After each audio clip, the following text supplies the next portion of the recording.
Amen. All right. Hey, we are in a series today called Finding Nemo. You know I had to say something about it, right? Like last week, if you weren't here, we started a new series called Friend Me, and a fish jumped out, and it was crazy. It was on the internet, and it's been nuts. And so I'm just excited to see what God has for us today. It's going to be an amazing morning. If you weren't here last week, like I said, we started a new series called Friend Me, where we're talking about friendships. A few weeks ago, I felt the Lord speaking to me about cutting our last series short to talk about this idea of what is friendship and how do we make and keep friends. Because I think for so many of us, as we learned last week, we struggle to make and keep friends. And I believe that loneliness and making friends is just an epidemic in our community, in our society, and in our church. And so I talked to many people about the fact that they feel so lonely.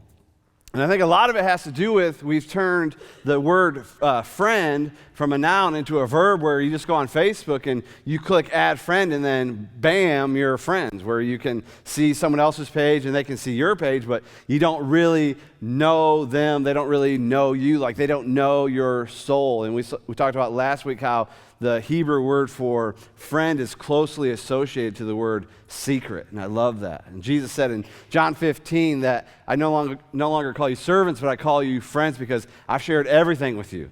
Like I haven't held anything back. Like I have shared with you all of my secrets. And so last week we really dove into what is friendship. And so today we're going to look at how do we actually make and keep friends. How do we make and keep friends? Like, how do we practically do it? Okay, so if you have your pens, if you have a piece of paper, if you have your bulletin, I want you to take notes this morning. It's so crucial for you to take notes this morning. We had a powerful moment last weekend where people raised their hands and people prayed over people, and I had amazing stories afterwards, and I want this morning to be powerful. I believe that God has got a word for somebody this morning. I believe that God is speaking to a lot of us because, like I said, a lot of us struggle with finding true, authentic friendships, and today's not going to be all-encompassing, but I believe that this morning we have a pretty good roadmap for you on how to keep and make friends. And so today I want to answer this question. How do I make and keep friends? How do I make and keep friends? Number one, may sound really simple. Number one, to make friends, you must be friendly. To make friends, you yourself must be friendly. Proverbs 18:24 says this.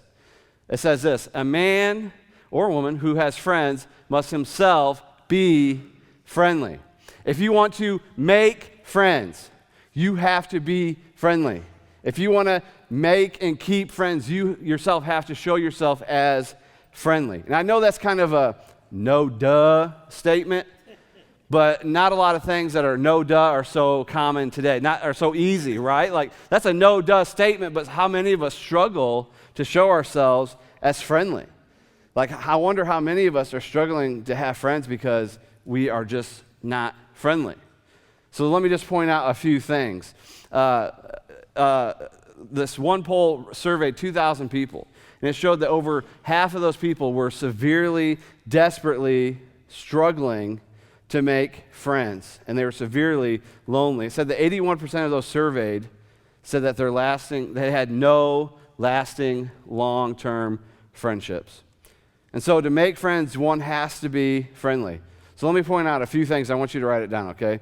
If you are always negative and a complainer, okay? I think I have a graphic for that. Can you throw that graphic up there, Josh? No? Okay, let me do this one first. If you're always keep going. Go to the other one. Go to the other one. Go to the other one. This. I put them all up there so you can't nail me down where I'm at politically, okay? We can have that conversation somewhere else.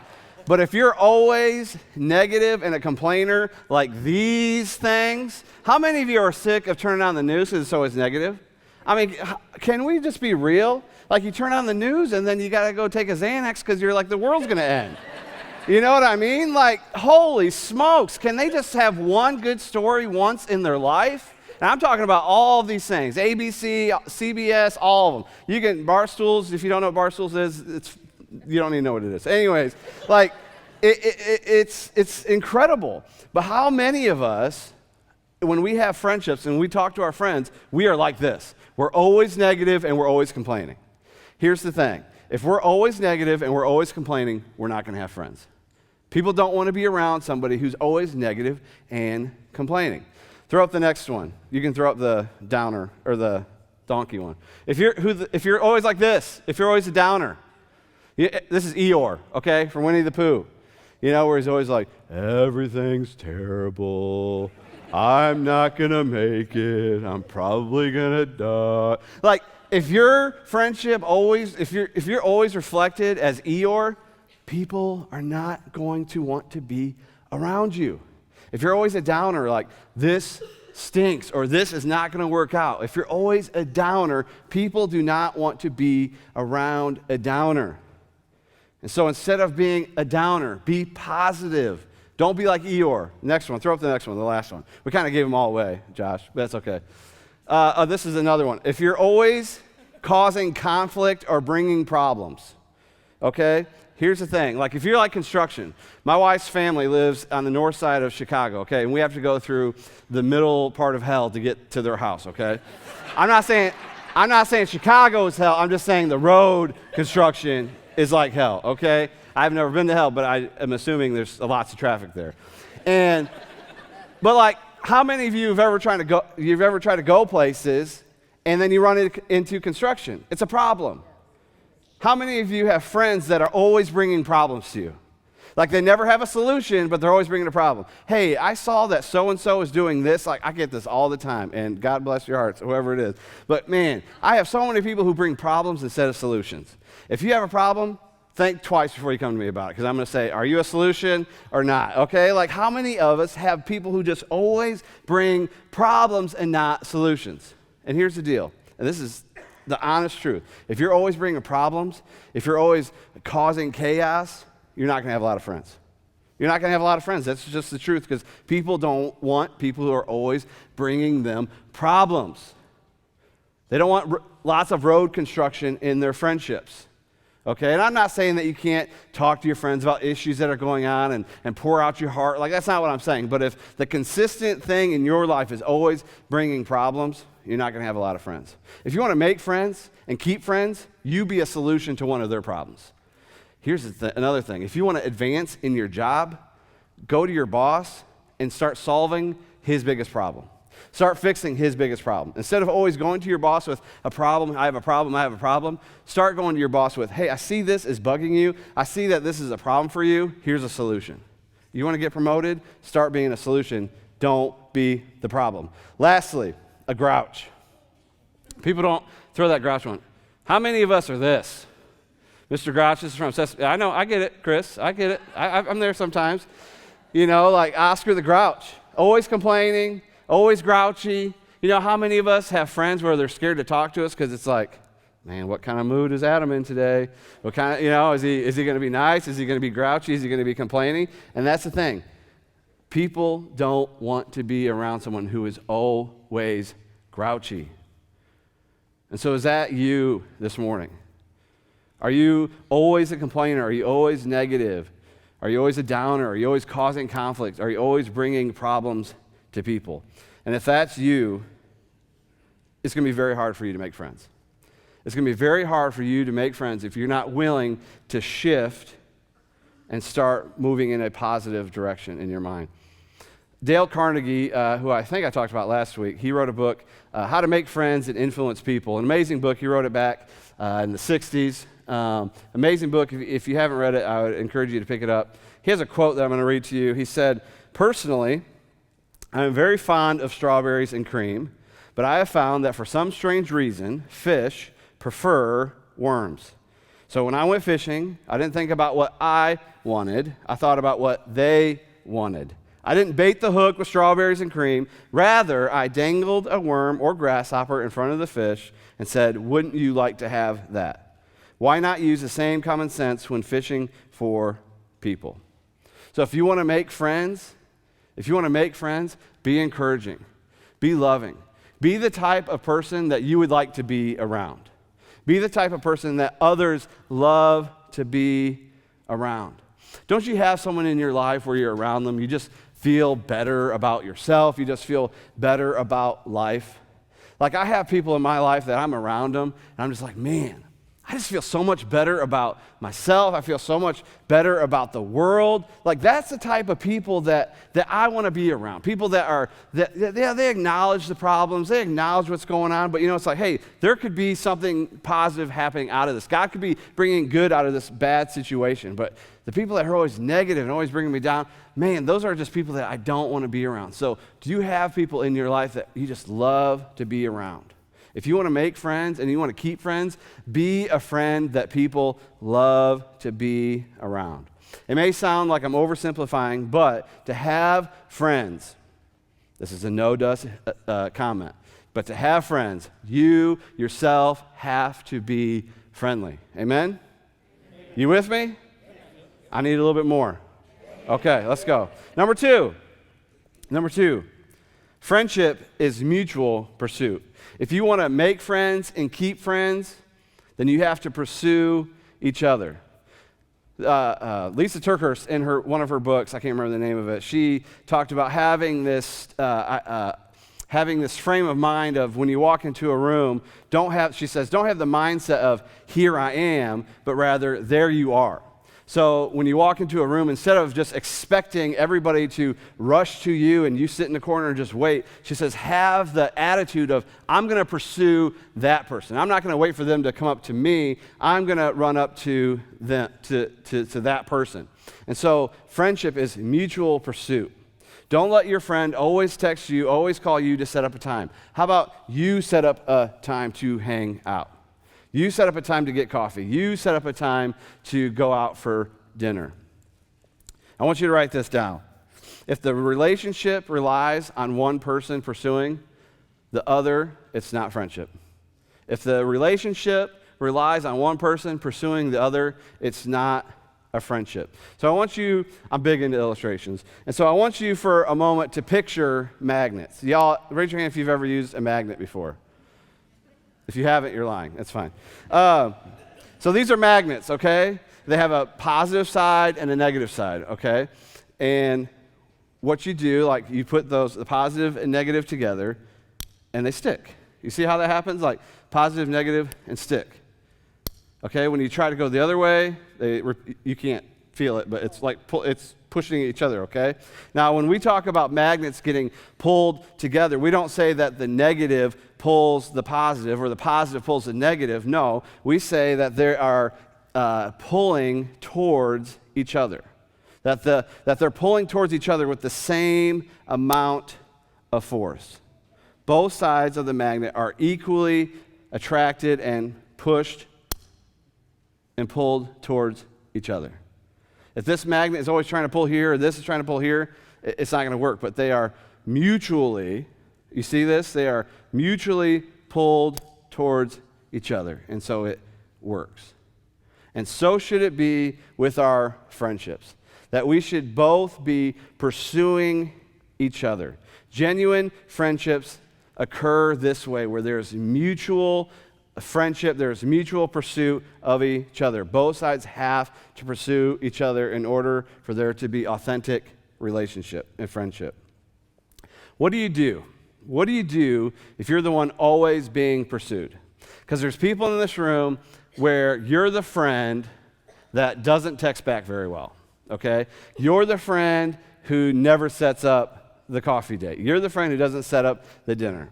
My whole life, I have people in my life right now where if I don't text them, I'm never going to get a text back. And that's just how it is, okay? Like if I don't pursue the relationship, if I don't pursue the friendship, it's just not going to happen. Like raise your hand if you have someone in your life like that, where if you don't text them, they're not going to text you. Okay. Raise your hand if you're the person that does not pursue.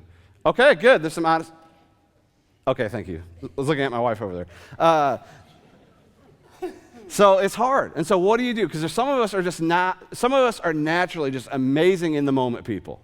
Okay, there's people that, like this one person I'm thinking of in my life, we're great friends, but if I don't text him, I never hear from him, okay? But in the moment, he's so laser focused. He's just a great in the moment person, but if it's out of sight, it's out of mind, okay? And so if you're that type of person where if it's out of sight, it's out of mind, I want to give you a couple things that will help you. Number one is this. It's not on the screen. Put reminders in your phone or on your calendar. Put reminders in your phone, on your calendar, to set an alarm and say, hey, text Jim, how you doing? Text Jim, hey, how is the family? Text Samantha, how are the kids? Like, you have to put in your phone. If you struggle with maintaining relationships, put a reminder in your phone that will help you pursue the other person. Number two is this, and it's very simple. Just simply pray for that person. If there's someone in your life that you wish that you would pursue a little bit more, you know that the friendship is a little bit lopsided where you're the one that's always being pursued, start to pray for that person. Because when you pray for people, that means they're on your heart, then they'll be on your mind, and then you'll naturally start to pursue them. Number three is this, make reoccurring plans. I have people in my life where I just say, hey, every other Thursday, every other Tuesday, we are just going to do this. Like this is on our calendar, and we're going to do this. In order to have friendships, authentic, godly relationships, there has to be mutual pursuit. Number three is this. To have authentic friendships, there must be commitment. There must be a commitment between two people. Proverbs 18:24 says this, one who has unreliable friends soon comes to ruin, but there is a friend who sticks closer than a brother. How many of us love options? Like, how many of you just love options in life? You like to walk through a store and you love to have a lot of options. Raise your hand. How many people love going to Cheesecake Factory? Raise your hand.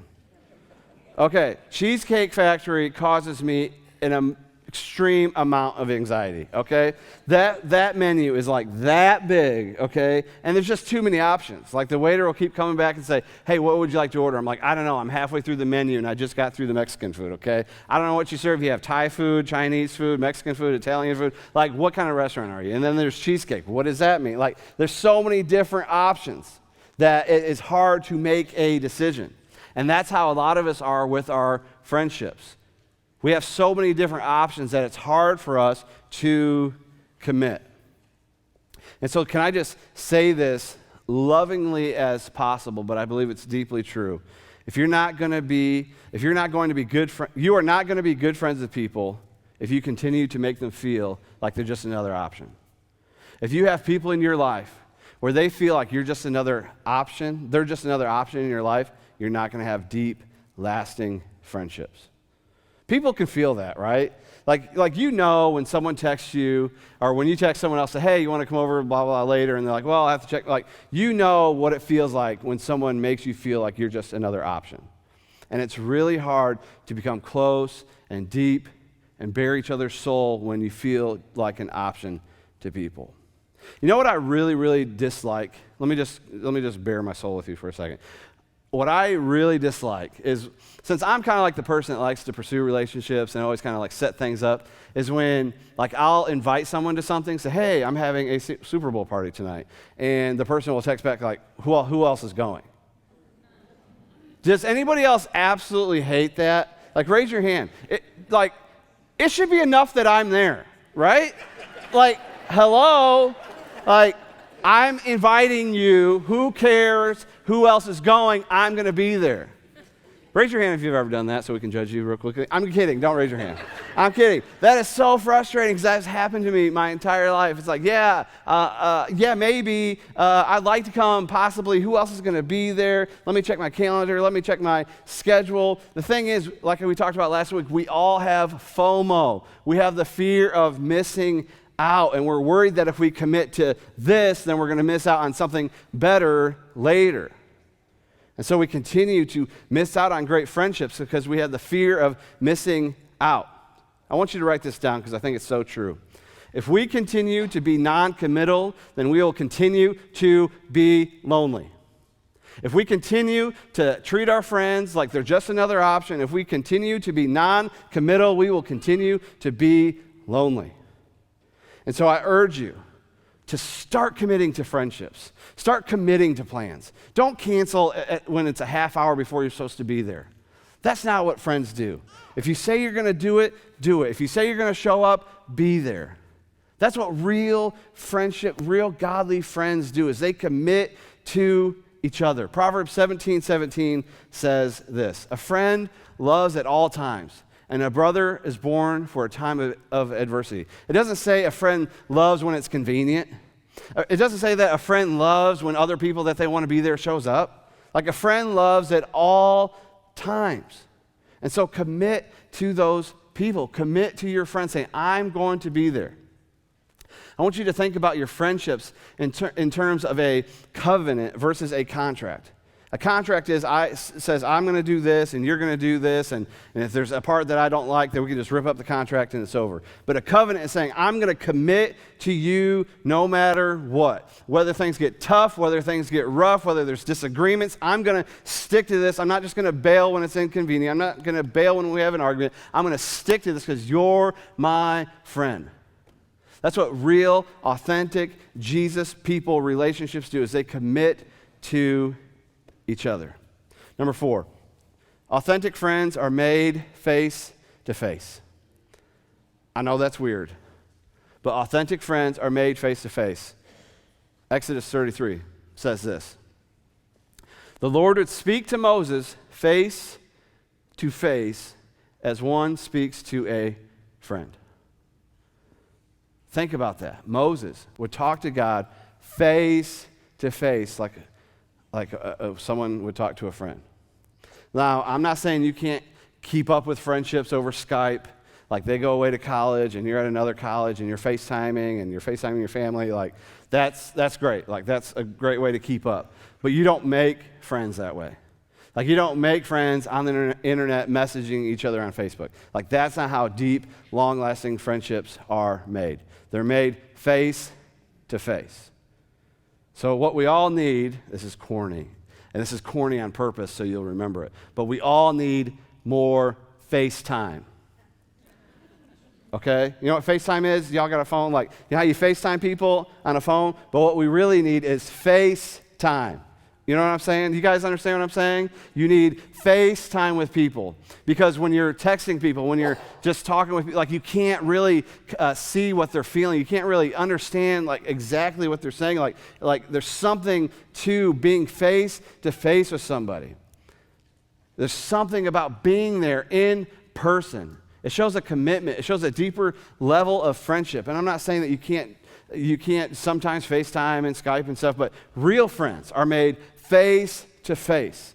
In an age that wants to push us to the margins, in an age where we want to be more socially connected on the internet, but more socially alone in real life, I believe God is trying to call back His church to be more face to face, to have more face to face relationships, because that is where you can stand before somebody. That's where you can sit before somebody at a coffee table, over dinner, and say, this is what I'm struggling with. I guarantee you, your relationships will go deeper when they're face-to-face rather over the internet, because it just doesn't come through the same way. And so true, authentic friendships are made face-to-face. And I just wonder if there's some of us in this room this morning that struggle with face-to-face relationships. It's harder. It's harder because it takes commitment. I want you to write this down. I want you to remember it, that we were created for face-to-face relationships. That's what we were created for face-to-face relationships. Number 5, authentic friends make us better. Authentic friends make us better. Proverbs 27:17 says this: as iron sharpens iron, so one person sharpens another. Our friendships ought to make us better, not worse. If someone is pulling you into sin, if someone is tempting you into sin, that is not your friend. If someone is trying to get you to do something that you normally wouldn't do, that will affect your relationship with God in a negative way, that is not your friend. And that goes for people who are junior hires, and that goes for people who are 80-some, 90 years old. True friends make us better. They pull us towards Christ. They push us towards Jesus. I wonder if you have people in your life that are like that. Do you have people in your life who are urging you to run away from sin and to be more like Jesus? Let me ask you this question. In your friendships, are you a coach or are you a critic? In your friendships, are you a coach or are you a critic? See, you can say the same thing two different ways and get different reactions, okay? You see, a critic will want to do something in public. They'll criticize you in public to make you feel low. A coach will take you in private, say the same thing to make you grow.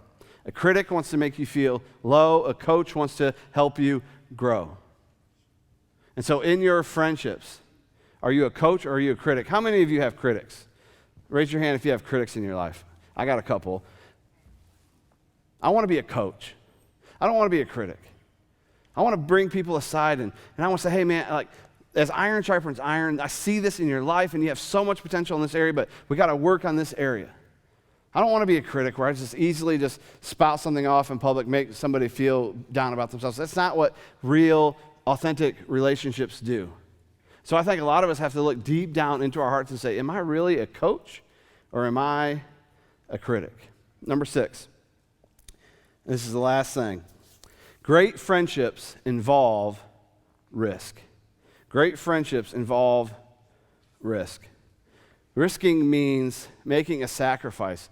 Risk means I might make a material sacrifice for you. I might make a physical sacrifice for you.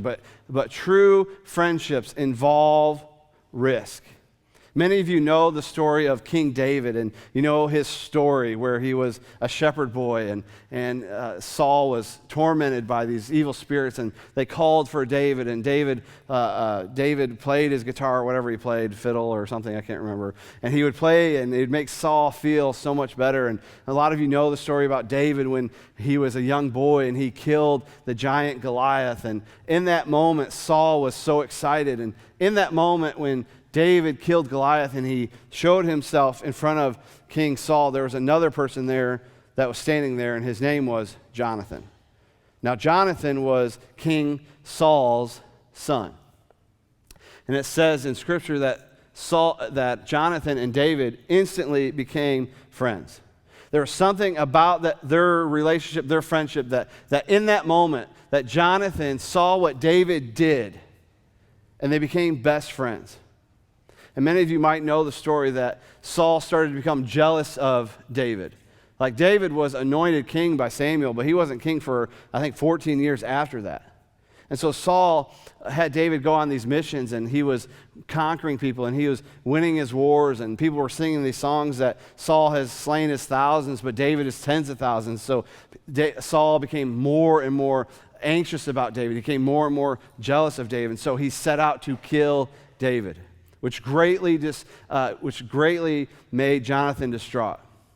And so Jonathan, at the risk of his own life, sacrificing his own life, he would help David. He would meet with David privately and say, this is what's going on. Yes, my dad is still trying to kill you. There's one point where King Saul throws a spear at Jonathan because Jonathan is sticking up for David. That involved risk. Jonathan would help David with supplies when he was hiding. They had a tight-knit friendship. They were close because there was sacrifice. And at the end of Jonathan's life, Jonathan went to war for King Saul in a war that he probably shouldn't have been in anyways, but he wanted to honor his father. Jonathan was killed, and it said that David grieved and he wept bitterly. Their friendship is so amazing. I don't have time to unpack it all in this talk this morning, but their friendship involved risk, great risk. David went to great lengths to risk his life for Jonathan. Jonathan went to great risks to risk his life for David. And I just wonder, do we have people in our life that we would go great lengths to be with, to help? Do we have friendships that actually cost us something? Like we should have friendships in our life that actually cost us something, that cost us our time. Maybe even a little financially. Like, do you have a friendship in your life that costs you something? Are you making sacrifices, or are all your friendships always easy, and are they always dependent upon something or someone else? Authentic, Jesus, God God-given friendships involve risk? And do your friendships involve risk? Do they involve making sacrifices for other people? I want to conclude with this really interesting thought. In both the New Testament and the Old Testament, there's three different levels. There's three different levels for the word friendship. There's the highest level, there's a medium level, and then there's a lowest level. And I want you to lean in, and I want you to kind of walk with me as I talk about this. Jesus spent 3 years doing public ministry with 12 guys. And one of those guys was Judas. He was with Judas for 3 years. Judas got to see the blind man, 2 different blind men, receive sight. Judas got to see Lazarus risen from the dead.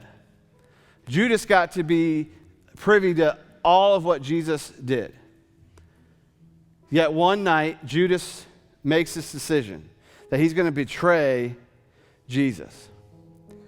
And so they're in the Garden of Gethsemane. And Jesus knows what's about to happen. And so Judas shows up with all the soldiers. And it says that Judas walked up to Jesus, and he kissed him on the cheek. And Jesus said, "Friend, do what you came for." He said, "Friend, do what you came for." And when I looked into this, the level of friendship that Jesus is talking about is the lowest level. At this level, it means basically an acquaintance or someone that you've seen before. It's not someone that you have a deep, lasting friendship with. Judas and Jesus were together for 3 years. They went through a lot together. But that night that Judas betrays Jesus, Jesus basically addresses him as someone he doesn't even know. Now, I know this is a very subtle point, but it's an important point. Just because you spend time with someone or you're around someone for a long time, it doesn't mean that they are your friend. Just because you spend time with people or you're in close proximity to people, that doesn't mean that they are your friend. In John chapter 15, Jesus says this, My command is this, love each other as I have loved you. Greater love has no one than this, than to lay down one's life for one's friend. That's what authentic Jesus relationships are. That's the highest level of friendship, is someone who is willing to lay down your life for your friend. And I just wonder, in this room, do we have people in our life that we're willing to lay down it all for the other person? Do you have people in your life that would do that for you? Do you have people in your life that would say, I would risk everything for this person? To have real, authentic Jesus Christian friendships means to commit to each other. That's what a real friend does, is they commit to each other. A real friend means to have mutual pursuit. It doesn't mean that this person's always pursuing the other person. No, it's mutual pursuit, like a magnet. They pursue each other equally. Real friends make each other better, not worse. A real friend helps you go towards Jesus. They push you towards Jesus. They don't push you towards sin. And then lastly, real friends take risk. They take risk, and that means sacrifice in their own life. And so let me ask you just a few questions as we close and we go into communion. Are you being that kind of friend? In your life, in your friendships, are you being that kind of friend that's saying, I'll make the sacrifice? Like, this may cost me something, but if it's going to benefit them, it's going to help them, I will make the sacrifice. Are you the type of friend that someone could call at 3 a.m. in the morning if they need help, and you'd be so glad that they did? Like, are you that type of friend? Are you the friend that is pursuing the friendship, that's pursuing other people? Are you the friend that is like, as iron sharpens iron, that you're pushing others towards Jesus? Or are you the friend that's always kind of like, let's go this way, let's not go towards Jesus so much? Last week, we had a moment where I had people raise their hand and people prayed, and I heard several different stories, and I saw people who were crying. They were crying because they feel lonely. They were crying because they desperately desire that friendship. And so I would ask you, what are you going to do about it? Like if you're that person that is struggling to make friends, if you're someone who desires to have a relationship with people, what are you going to do? I believe that as a church, it's our responsibility to create an environment for you to do that. And I'm not making some big push for a program. I'm making a big push for you to have authentic community. And so if you're here and you're not in some sort of community, if you're not in some sort of small group, I would encourage you to do that today. Like you can go to Connection Corner, you can email us tonight, you can Facebook us, and just say, hey, I want to be put in a group. Because here's the deal. Small groups are messy. Small groups are tough. Like just signing up for one is one thing, but then being on our side of trying to place people, like it gets messy. It can be hard. But I'm telling you, it is so worth it. Don't tell me that you want authentic community if you're not willing to pursue it. Like if you're not willing to sign up if you're not willing to get into a group or some sort of community, don't tell me that you really desperately want it. You know what I mean? It's like if I said that I desperately want to, lose some weight, but I never go to the gym. It's like, do you really? No. And so if you truly want authentic community, if you want to be placed into a group, we can do that. Now, it may take some time. It may take a group or two till you finally settle in. Like my group that I'm a part of is awesome. Like we didn't all click right away, but we kept going. And we decided, you know what? We're not going to have 100% attendance all the time because we all have kids and it's all crazy, but we're going to do it. Like we're going to figure out childcare. We pay someone to be there to watch all of our crazy kids, and sometimes it gets loud and sometimes it's not perfect, but guess what? Community and friendship and deep, longing friendship is worth it. And so if it's important to you, you'll find a way to do it. And it's important to us for you to have community. It's important to us for you to find friendship. And so we'll do whatever it takes to help you. But it takes two people. It takes two people pursuing that. And so the next few moments, we're going to take communion together. And I want you to think about, as we take communion, how can you start pursuing community? If you're lacking community, if you're lacking friendship, how can you start pursuing it? And maybe small group is the answer for you. And if that is the answer for you, then you can go to Connection Corner, you can email us, and we're going to put you in a group, and we will find community for you, and we're going to be relentless about getting you into community because we were created for relationships that are face-to-face. We're created to be in community with other believers. Let's pray.